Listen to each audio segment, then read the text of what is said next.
Hi, it's Therese and I'm here for Ultinew, and I have a Take Two with Therese video to share with you today. I'm going to be focusing on this. It's the limited edition, an exclusive Sunlit flower card making kit, and I'm going to make a couple of cards using pretty much just this kit today. But first I'm going to go through what you get in the kit. Starting with the Artist Marker Starter Set, has 3 different coloured markers in it, a mango smoothie, cotton candy and a frayed leaf. It has a cube of the permanent blank ink.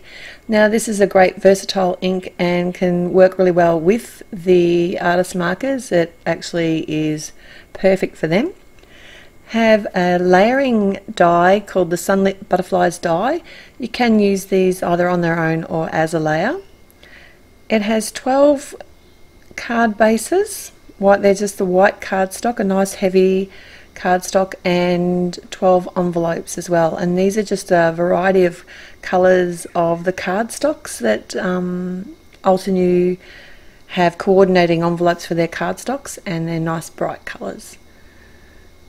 So cool stuff. Also, you get this inspiration guide, and there's something like 7 different cards, and including all the details and all the products that you need to make this, all the cards.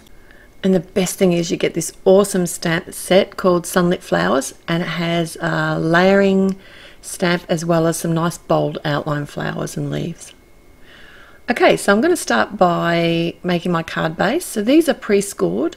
Has if you look at them, there's a valley and a mountain. So the popped up bit is what you call a mountain, and the valley bit, believe it or not, goes to the outside when you fold. So when you're folding your card, make sure that it just stops your card from cracking, or your cardstock from cracking. You don't have to have it scored like that, but it does make a big difference. And to come in with the bone folder like I'm doing here just gives you that lovely sharp edge. So my first card that I'm going to make today is a really simple one. I'm actually using one of the envelopes. This is the Lagoon colour. It's a really pretty blue colour, and I'm using my paper trimmer to cut it down. So today you'll notice I'm using everything out of the kit. I'm not adding anything but my tools, and I'm only using minimal of those, and adhesive. So if you get this kit, you can make so many different card designs, including the inspiration that comes with the kit. And the 2 cards that I make here today, there's like heaps that you could do. Okay, so these are a photopolymer stamp. They're a photopolymer stamp, and I'm just using a block, and they hold on to these stamp blocks really well. Because it's a new stamp, I've got just a simple plastic, it's just a white normal eraser, and prepping my stamp so the ink holds nicely to the actual stamp. Another way to prep your stamp is just to stamp it off a few times on a piece of scrap paper. So this Lagoon paper is cut slightly smaller than the front of my card, and I'm using the permanent black ink that comes in the set, and I'm creating my own background.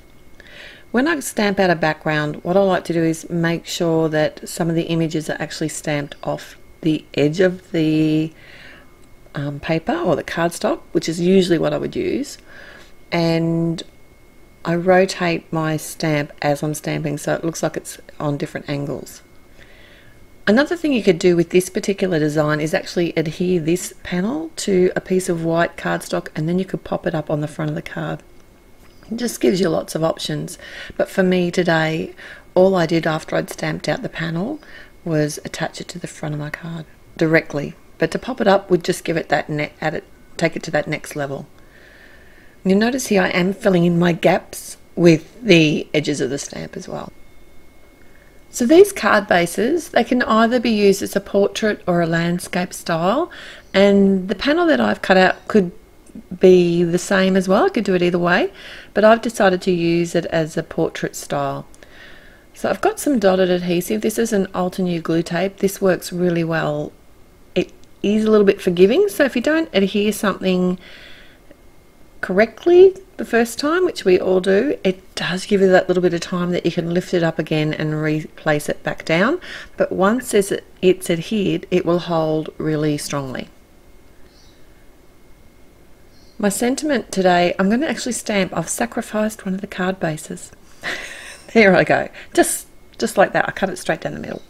And I've got the thank you sentiment. I didn't stamp it out very well the first time, so I'm coming in again with the black ink and stamping it. And I find it easiest, if I wanted to create a little sentiment like this, is to stamp it across along the base of an edge of the cardstock, and then I can come in with my paper trimmer and trim it down. It saves me trying to line it up perfectly on a little tiny scrap piece of paper or card. And then all that's left to do is to add some foam squares. So these have adhesive on either side of them, and attach this to the front of my card. I use my grid lines to make sure that I've got things centered. So you'll notice that the grid lines on my mat behind my card, I can see exactly where the center of that is. And that's the first card done. It's a very simple card, this one, but effective. It would make a great set of cards actually to give to someone.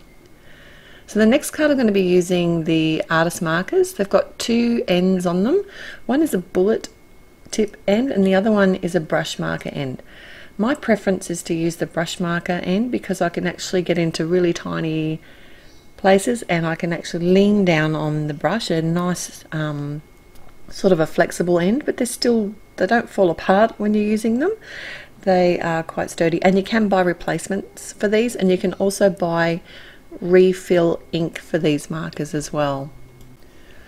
And you can buy them from Altenew in sets of 12, but this is a really good way to give yourself a try with these markers and see if you like them. If alcohol markers are quite an expensive way of colouring, and until you sort of get the hang of them, they can be a little bit intimidating. So this is a really good way to have a bit of a try and see if you like the style of colouring.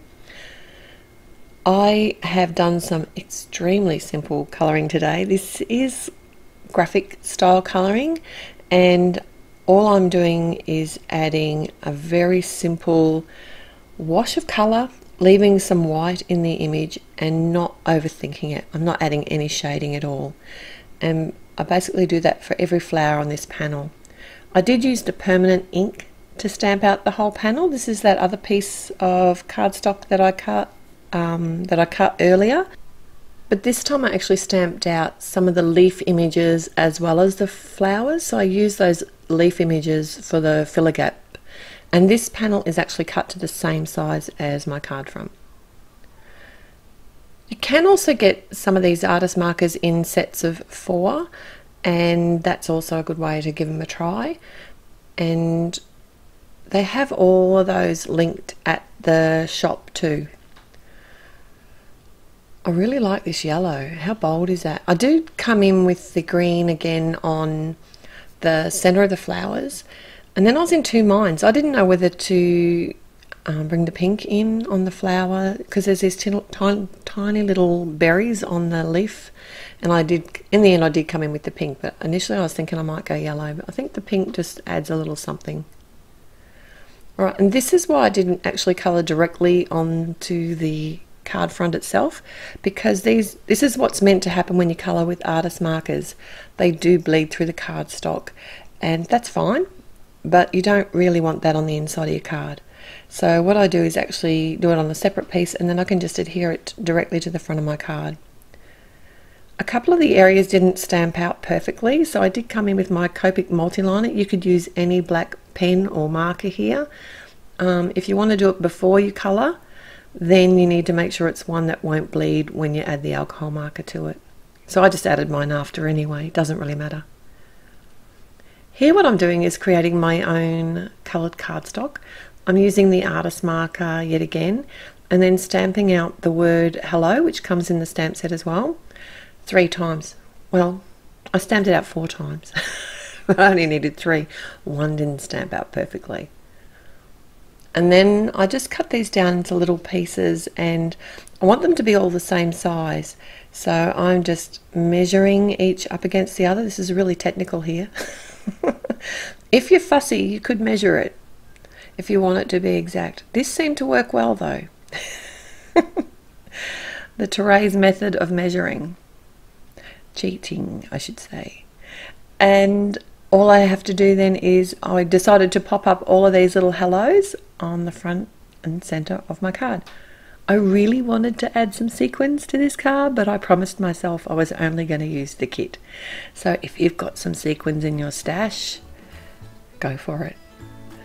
And that's my finished cards for today. Thanks so much for joining me. I'll see you again real soon. And don't forget to like today's video and subscribe to the channel. Bye.